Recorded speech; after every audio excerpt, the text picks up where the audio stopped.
ego, friend and foe. The ego protects our body, and it is our best friend if we are in a dangerous situation.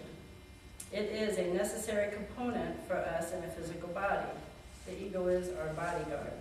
Without it, we could not survive. The ego's energy flow is fear, which is an energy used for survival.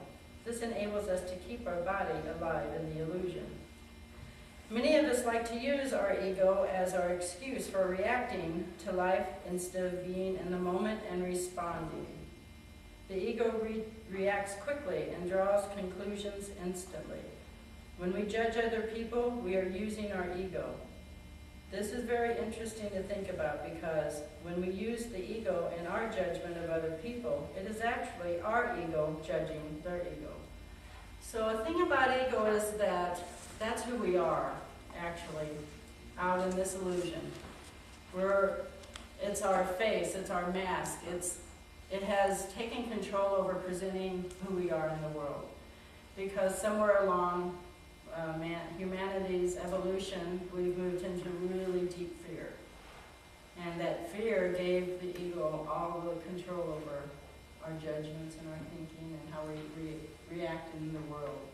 Because we forgot how to respond, because we're always reacting, because that's what the ego does.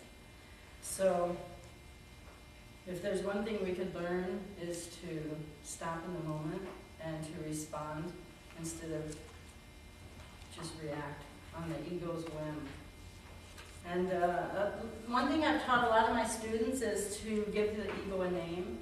There's a point where you have to identify who you really are, which is soul. And the only way you can do that is sort of dissecting yourself into the heart aspect of you, which has no boundaries. It's actually just ongoing love. And then the personality part, which is your ego. So, and then there's the soul with the blueprint or the mission.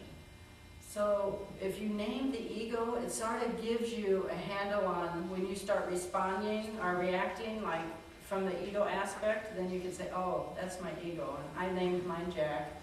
I tried to name it I don't know any Jacks. I mean, I know a lot of Jacks, but I don't know a Jack. So I think that, I could answer AJ.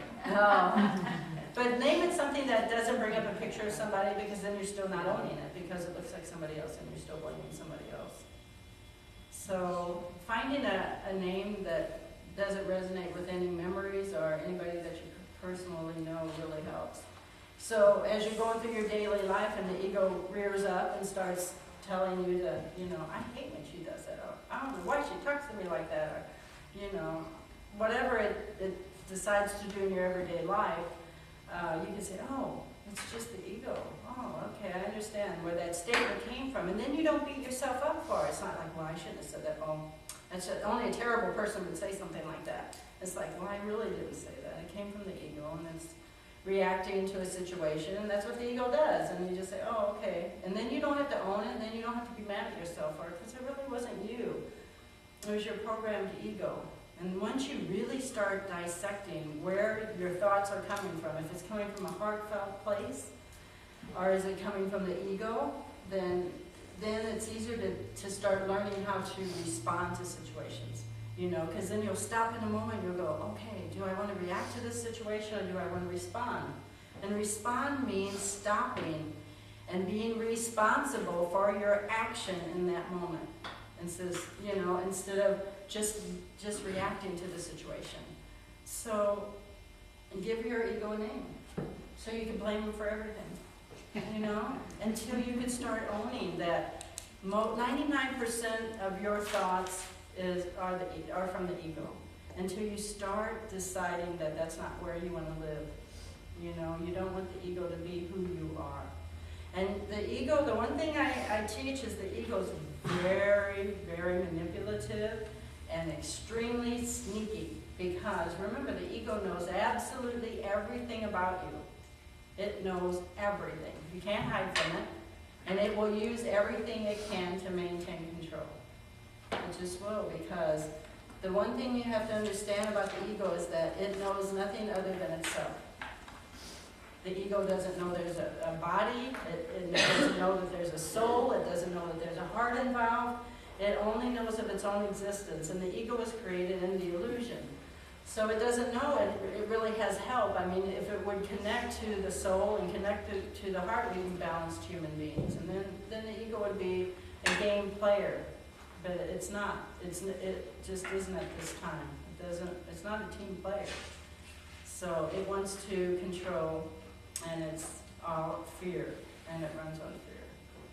So trying to recognize who's responding or who's reacting helps you see how much of the ego is living through your body or through you than you living through your heart. And even the ego will disguise some of the things that it says or thinks and does as a heartfelt thing. Oh, I'm only doing it because I love him. That's bull. It's not. You know, you really have to start diagnosing your actions and saying, where is this really coming from? Why do I really want to do this? You know, is it really out of compassion? Or is there an underlying energy saying that I want something from this? So we'll get into that when we really work on this, because we'll work a couple hours actually on it when we do this chapter.